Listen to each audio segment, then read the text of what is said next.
Night in the city never truly slept. But up in the sky-piercing tower of Heart Enterprises, a deeper kind of silence reigned, the cold, polished silence of power. The 72nd floor gleamed under soft overhead lighting, reflecting off floor-to-ceiling windows that framed a kingdom of glass and motion far below.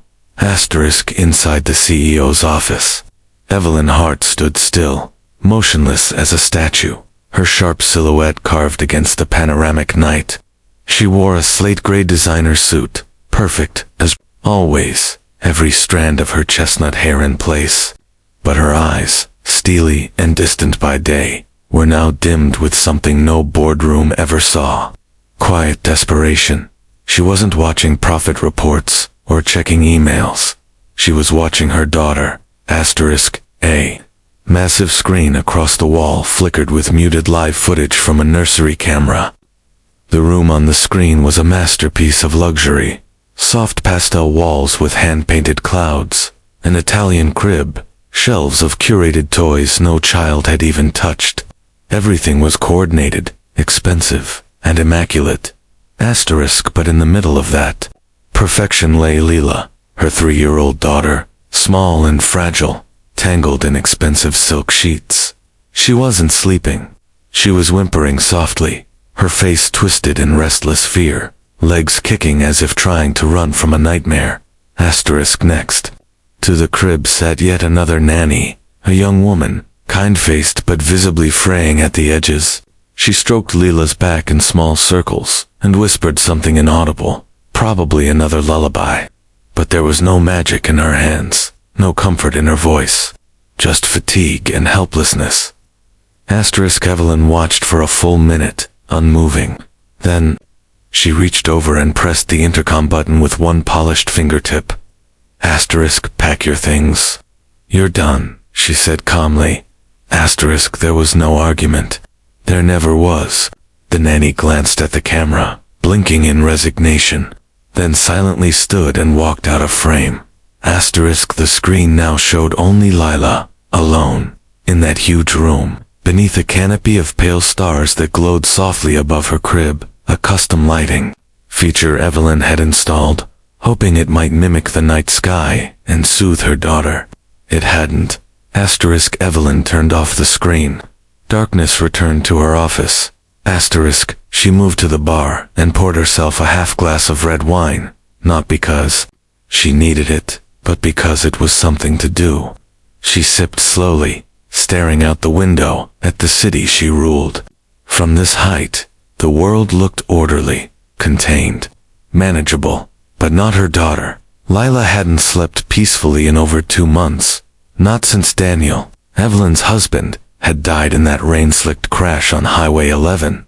It had been sudden, violent. A truck jackknifed across lanes. No last words, no goodbyes.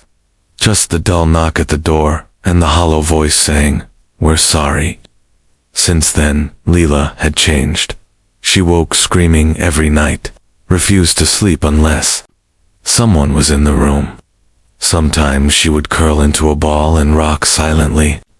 Other times, she'd sob for hours without letting anyone near her. Evelyn tried everything. Sleep therapists, play therapists, professional grief counselors. Nothing helped. She had cycled through 7 nannies in 4 weeks, all of them the best money could buy. Ivy League credentials, decades of experience, warm references. None had lasted. Evelyn always gave the same order. If she cries, make it stop. But no one could. She finished the wine and tossed the empty glass into the sink with a sharp clink. Her heels echoed as she moved briskly through the empty floor, past assistants' desks, past walls of accolades and magazine covers, bearing her face with headlines like the Iron CEO, and how Evelyn Hart took the industry by storm. But none of that mattered here.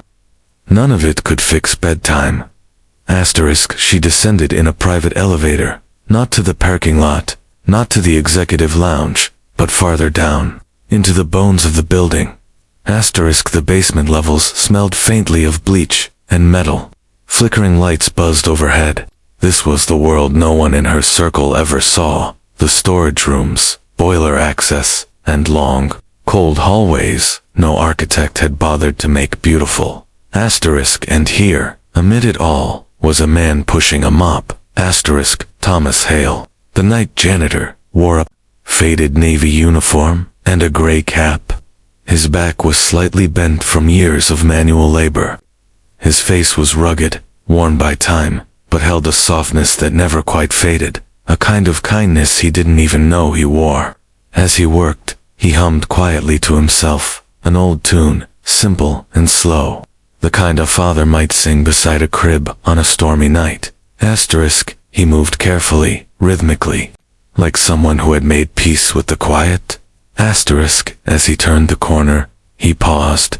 Something caught his eye in the mop bucket, a small glint of pink. He reached down and pulled out a heart-shaped plastic keychain, the kind that lit up when you squeezed it. It blinked softly in his hand, a faint red glow against the concrete floor. A small smile formed on his lips. It had belonged to his daughter, Ellie, back when she was 5 and afraid of the dark. She had carried it everywhere, like a totem, until she outgrew it. But Thomas kept it, clipped it to his belt every night like armor.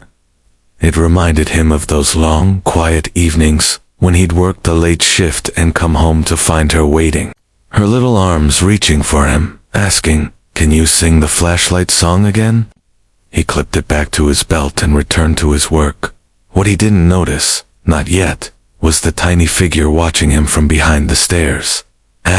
Lila, barefoot and in her nightdress, clutching her stuffed rabbit by one ear, stood frozen, in the shadows. Her face was blotchy from crying, but her eyes were wide, not with fear, but with curiosity. She had followed the humming, drawn to it, like a lighthouse in fog. She watched the janitor quietly. Something about him felt safe. She didn't move. She didn't cry. For the first time in weeks, her breathing slowed. The keychain blinked again, a tiny heart glowing in the dark. An urgent knock echoed through the executive apartment of Evelyn Hart, waking her from a restless half-sleep. She sat up instantly, heart pounding, already sensing something was wrong. Within seconds, her earpiece buzzed. Ms. Hart, we can't find Leela, came the shaky voice of the night supervisor. She's not in her room. We've checked the cameras. She's gone.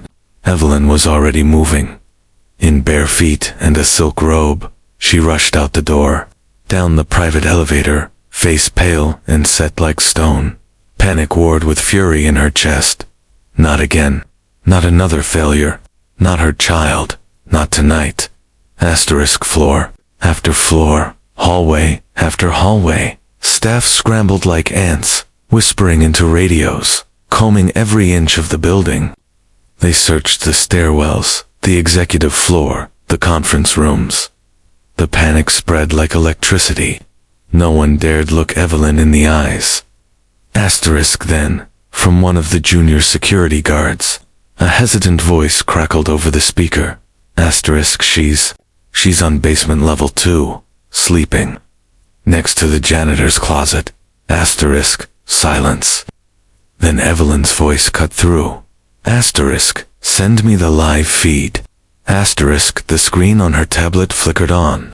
And there, in the dim glow of a security camera, lay Leela, curled up on a pile of old folded towels just outside a supply closet. Her tiny arms were wrapped tightly around a pink, blinking keychain. Thomas sat nearby on a low stool, gently humming the same tune he'd been singing earlier, his mop propped beside him. His posture was relaxed, but alert, like someone guarding a treasure. The camera showed no resistance, no fear, no tears, only peace. Evelyn stood frozen. She didn't understand. Leela had fled from every nanny, screamed at every attempt to touch her. But here she was, lying next to the janitor like she belonged there, like she was safe. And the most extraordinary thing. She was asleep. Not the usual restless, fitful tossing Evelyn had come to dread. Not the desperate exhaustion. That came after hours of sobbing. This was real sleep. Steady.com.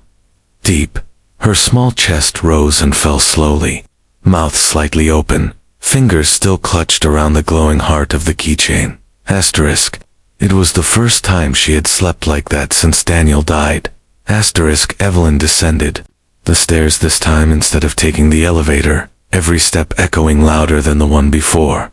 Asterisk. When she reached basement level 2, the hallway was dim, and the air smelled of lemon cleaner and concrete dust.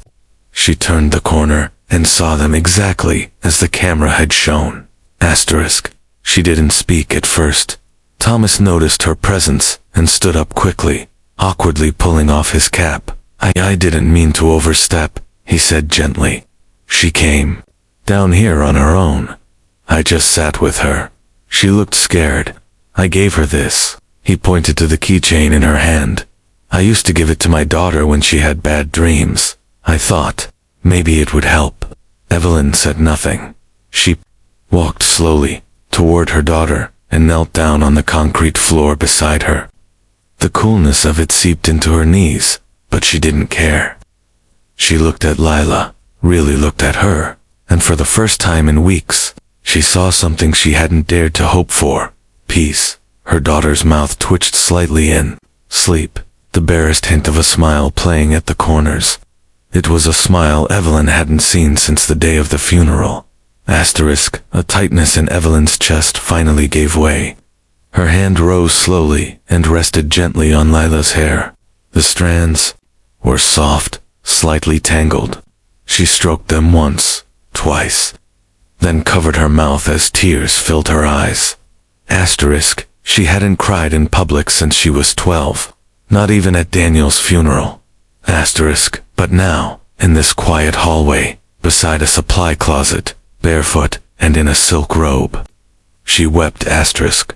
Thomas shifted uncomfortably, unsure if he should step away or speak, but then Evelyn looked up at him. Her voice was low, cracking slightly. Asterisk. How did you do it? Asterisk. He gave a small, embarrassed smile. I just listened. She didn't want to be talked down to. She didn't want to be distracted. She just wanted someone nearby. Someone who didn't tell her it was okay, but sat with her until it was. He glanced at the keychain. She held on to this, like it was a light in the dark. Evelyn stared at the blinking pink heart. A cheap trinket, plastic and childlike. Asterisk. And yet, somehow it had reached where money, therapy, and perfect decor couldn't. Asterisk. She turned her gaze back to Thomas. You have a daughter. Asterisk. Ellie. 17 now, but when she was Lila's age, she went through something hard too. I didn't have a nanny or a mansion, but I had time. I had my voice, my presence. Sometimes, that's enough. Asterisk. For a long moment, neither of them spoke. Just the hum of fluorescent lights, and the faint click-click of the blinking Keychain. Asterisk. Evelyn took a slow breath. I want you on the 11th floor, starting tomorrow. Asterisk. Thomas blinked. Ma'am. Asterisk. I don't care what the title is. Maintenance assistant, family liaison, night support. Make one up. I want you near my daughter, whatever it takes. Asterisk. He hesitated. You sure that's okay? She looked at her sleeping daughter and gave a quiet, trembling smile. For the first time in months, she is.